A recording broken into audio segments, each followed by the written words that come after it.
Buenas tardes a todos. Voy a empezar refiriéndome a algo que dijo Emilia, que me parece que es tremendamente importante, y es que efectivamente Carlos Victoria era uno de los mejores poetas de nuestra generación, y con la pérdida de su poesía se perdió algo irrecuperable. Tengo la esperanza de que en esa especie de memoria universal que debe existir en algún lugar, los poemas de Carlos aparezcan un día y se puedan publicar, porque aunque se publiquen póstumamente, van a añadir una nota importantísima a la poesía cubana, aquella poesía cubana callada, silenciosa, decíamos, la editorial Gaveta, porque lo que escribíamos iba a guardarse en una gaveta, pero ha ido saliendo poco a poco, tardíamente, como tantas cosas, pero a veces las mejores apariciones son las de los fantasmas, y tengo la esperanza de que la poesía de Carlos aparezca algún día. El título de la ponencia que voy a leer está tomado de una frase de Carlos en uno de sus libros. Es El ropaje misterioso de la vida. Conocí a Carlos Victoria en aquellos tensos años en que los dos coincidimos en la Universidad de La Habana, alrededor de 1970. Militarización, intransigencia revolucionaria, asambleas de terror rojo y de ofensiva, movilizaciones forzosas para trabajar en los campos durante meses enteros, barracones techados con guano, pero también poesía, poemas y más poemas que nos leíamos unos a otros en voz baja y que circulaban después de mano en mano por las destartaladas aulas. Después, muy poco después, las expulsiones. Aquel pequeño grupo que en la Escuela de Letras había iniciado con desafiante ingenuidad una generación literaria a la que nadie supo dar nombre, fue suprimido en sus miembros más irreverentes y obligado a callar y a esperar en los restantes. Con Carlos Victoria no hubo duda alguna. Le troncharon su carrera universitaria como si se estuvieran librando de una mala planta. En un sótano de 23 y en El Vedado, hablamos por última vez. Luego regresó a Camagüey, la eterna provincia nuestra, con su esperanza y su desamparo. Trabajos duros y precarios para subsistir y unos pocos amigos para seguir viviendo. Un día le escribí y no hubo respuesta. 2 meses después, una amiga común, Emilia, llegó de Camagüey para avisarme. Carlos había estado todo ese tiempo en Villa Marista, el cuartel general de la Seguridad del Estado, por algo relacionado naturalmente con la literatura. No volví a verlo. Ganó la libertad lanzándose al torbellino del Mariel. Dejó tras de sí los poemas que había escrito hasta aquel día, pero se llevó consigo a su madre. Años después, en la hoy desfallecida Casa de las Américas, cayó en mis manos una voluminosa antología de narrativa cubana traducida al francés y editada en París por L'Harmattan. Y ahí estaba El abrigo de Carlos Victoria, a quien solo había leído como poeta y en español, por supuesto. Qué extraña sensación la de reencontrar una voz tan conocida a través de una lengua ajena. Pero aquellos viajes en tren a lo largo de la isla insomne en el cuento traducido eran nuestros viajes. Aquellos eran nuestros años, es decir, la irrepetible adolescencia. El ineludible azar los había traído hasta mis manos en el desolado mediodía de la casa, como los volvería a traer después, mucho después, el primer libro publicado por Carlos Victoria, Las sombras en la playa, Miami, Ediciones Universal, 1992, un conjunto de cuentos recios y perfectos, según la precisa calificación que de ellos hizo Reinaldo Arenas en la contraportada del libro, que leí entonces a poco de llegar a los Estados Unidos con la alegría de un reencuentro largamente dilatado. Y ahí estaba otra vez El abrigo, pero ahora en versión original. Este cuento, el primero de los 19 que integran el volumen, volvió a convencerme con su anécdota escueta y suficiente, su lenguaje eficazmente apegado a la realidad, sugerente e incisivo, y su tono de bien ganada sabiduría. Tales rasgos conforman la identidad literaria de todo el libro, estructurado no como una suma de textos, sino como una progresión de intenciones, pues Victoria parece proponernos y proponerse una distanciada a la vez que participante meditación acerca de lo que él llama, advirtiendo que a veces de forma exagerada, el ropaje misterioso de la vida. El pensamiento del autor no se oculta ni impone en el libro, se limita a develarse en los momentos estrictamente necesarios y lo hace desde el principio mismo, asumiendo una clara responsabilidad de orientación humanista. Porque aceptar es perdonar, escribe, a pesar de que la historia de la raza humana nos diga lo contrario.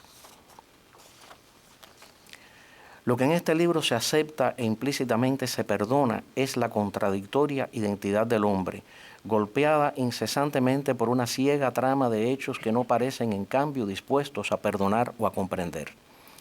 En esta contradicción aparentemente insalvable reside el trasfondo dramático que recorre las sombras en la playa, pues los personajes de sus cuentos actúan casi siempre desde planos defensivos a los que han sido empujados por aquella trama. Y allí, frente al espejo, pensé que si la verdadera historia de la Cuba revolucionaria llegara a escribirse, en la portada del libro debía aparecer Esaú con su plato de lentejas. O quizás Caín. Pero Carlos Victoria no se deja llevar por la tentación de emitir juicios y dictar fallos. Una cordial pero implacable ironía, a veces incluso autoironía, se interpone siempre entre la voz que narra y la voz que medita. Y satisfecho con mi ingenuidad lavé con agua y jabón una pequeña mancha en la manga del que a partir de ese instante consideré mi abrigo. Un regalo que se acepta no solo por su belleza, sino por la imperiosa necesidad que se tiene de él, un abrigo extranjero, sirve en el primer cuento como prenda de reconciliación entre dos personajes, a la vez que de imagen expresiva de las aspiraciones de una generación literalmente empobrecida por la carestía de bienes de uso y consumo que el proceso de socialización provocó en Cuba. El abrigo checo, robado previamente a un escritor oficioso que pudo adquirirlo gracias al privilegio de viajar al extranjero, se devuelve al amigo transgresor que regresa para reclamarlo, en un acto que ratifica la condición mitificadora de la prenda, la cual, al cambiar de mano, parece designar a un nuevo protagonista para actuar dentro de la misma realidad. Esta especie de transferencia de poderes termina por convertirse, a pesar de lo concreto de la anécdota, en una clara alegoría de la suerte reservada a los habitantes de la isla, permanentemente agredidos en su dignidad individual por la miseria colectiva. Y así ocurre con muchos personajes del libro. En el alumno de Lezama será la posesión de un espacio y de un tiempo vitales más amplios que los disfrutados por el común de sus vecinos, lo que permita a Natalio, marginado por el gobierno, es decir, discretamente marginado, ya que su posición hacia la revolución había sido primero de franca simpatía y luego de prudente silencio, conocer la compañía de ese pequeño coro de jóvenes insatisfechos y desorientados que se reúnen en torno de él, no porque entiendan y admiren su poesía, remedo a su vez de otra, la de Lezama Lima, sino porque allí, en la casa del viudo solitario, encuentran ellos también un remedio casi grotesco de lo que secretamente desean, una vida en aventura y libertad. El amor, también como un remedio de sí mismo, surge gracias a esa circunstancia fatalmente ajena a la identidad del hombre. El cuerpo de la muchacha, que se entrega casi como un pago convenido de la hospitalidad, se recibe como un don maravilloso, pero se pierde enseguida, en una abrupta confirmación de la realidad. El poeta, que no será más que la sombra de otro poeta, vuelve a la soledad de una vida cuyo único sentido transcurre en silencio y en secreto. Cada una de estas vidas, y podríamos incluir entre ellas a los protagonistas del baile de San Vito, dos actores, La Calandria, En el Aserradero, Pólvora, títulos de los cuentos, se integra discreta y eficazmente en una trama que al cabo se revela como expresión de una especie de subvida nacional donde el binomio identidad-frustración se debate constantemente. En los cuentos de Carlos Victoria, este debate se plantea en sus dos dimensiones geográficas, la de la isla y la del exilio. La segunda de estas dimensiones corresponde a cuentos como Liberación, Un pequeño hotel en Miami Beach, La australiana, Ana vuelve a Concordia y El repartidor. Frente a la vida sin esperanzas de la isla, esa suerte de exilio interior que recorre la historia de Cuba casi desde sus orígenes y del que figuras como Julián del Casal y Juana Borrero ofrecen singulares testimonios, el autor explora la esperanza de la vida en el exilio, con su extrañamiento y su memoria lacerantes. Sin énfasis emocionales, con pinceladas de un humor entre satírico y costumbrista, Victoria se plantea el difícil tema del reconocimiento entre los de adentro y los de afuera. Ana vuelve a Concordia, texto adecuadamente ubicado hacia el centro del libro, opone las dos mitades del espejo en que intenta reconocerse la identidad fragmentada de nuestro país. Cito: viajar de nuevo a Cuba. Han pasado ya 15 años de exilio, 15 largos años, nieve en New York, polvo, infinidad de polvo en Arizona, sequía en California, hambre en Texas, desempleo en Puerto Rico, viento en Chicago, estrechez en New Jersey y por último sudor, pero también relativo bienestar en Miami. Concordia, apenas un caserío más allá del batey del Central Vertientes, encogido, sí, esmirriado, desierto, se levanta en toda su abrumadora frustración ante la visitante, una de esas gusanas que se fueron hace una pila de años y que ahora vienen disfrazadas de mariposas para restregarnos en la cara que en los Estados Unidos se vive mejor. Esperanzas y odios, envidias y amores encubiertos reciben a esta mujer, que atraviesa las sabanas de origen sin otra perspectiva que una memoria vacía de asideros culturales y un presente sin proyección histórica. Concordia y Hialeah eran la tierra de nadie. Descubre Ana su regreso a la Florida y poco a poco penetró en el único sitio que le pertenecía, el de su cuerpo protegido por el sueño. Este inesperado refugio se abre y se cierra a lo largo de todo el libro, aunque sería más preciso decir que los personajes, más que refugiarse en el sueño, caen en él por el peso de una fatalidad vital que los condena a no poseer otro ámbito que el de sus propias personas y que paradójicamente los salva al reducirlos a este ámbito.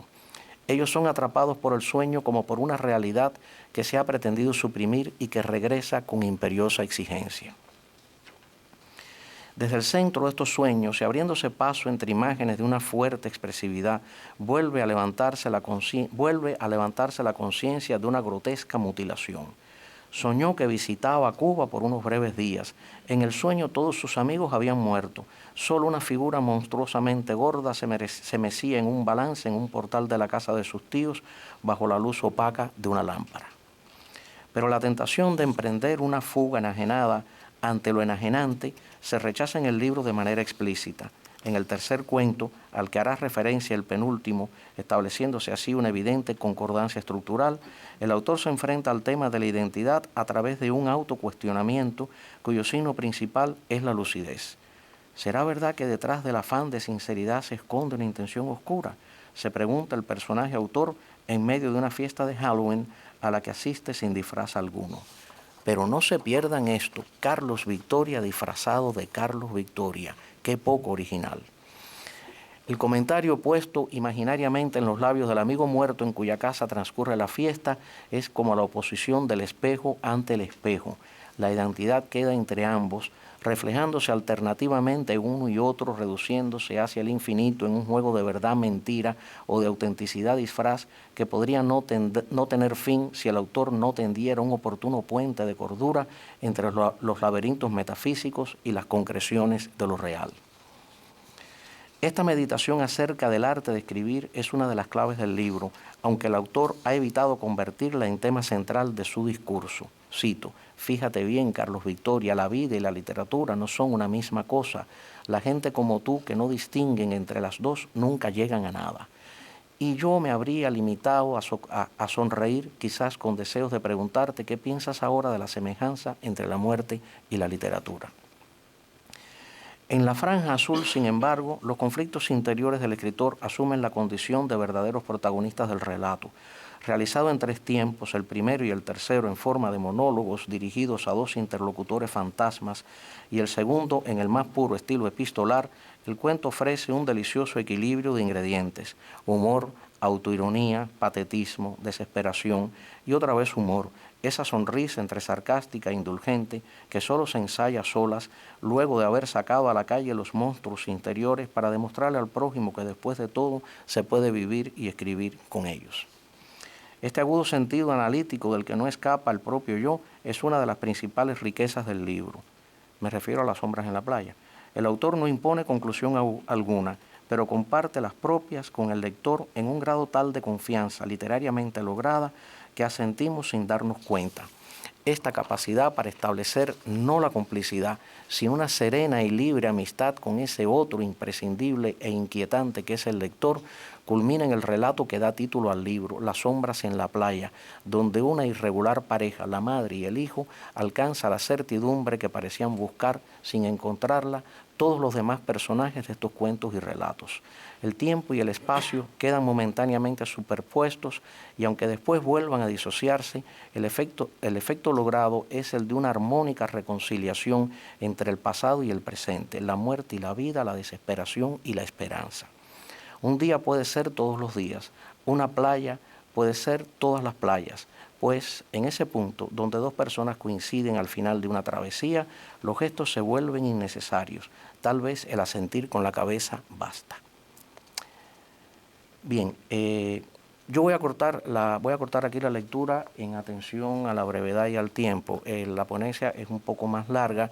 En el resto de la ponencia entro en otros aspectos de la obra literaria de Carlos, pero creo que es oportuno terminar aquí porque queremos oír los otros trabajos y no queremos transgredir, pasar el tiempo que tenemos de límite. De todas maneras, pienso que Carlos Victoria es una figura que está muy viva entre nosotros, entre los que lo conocimos.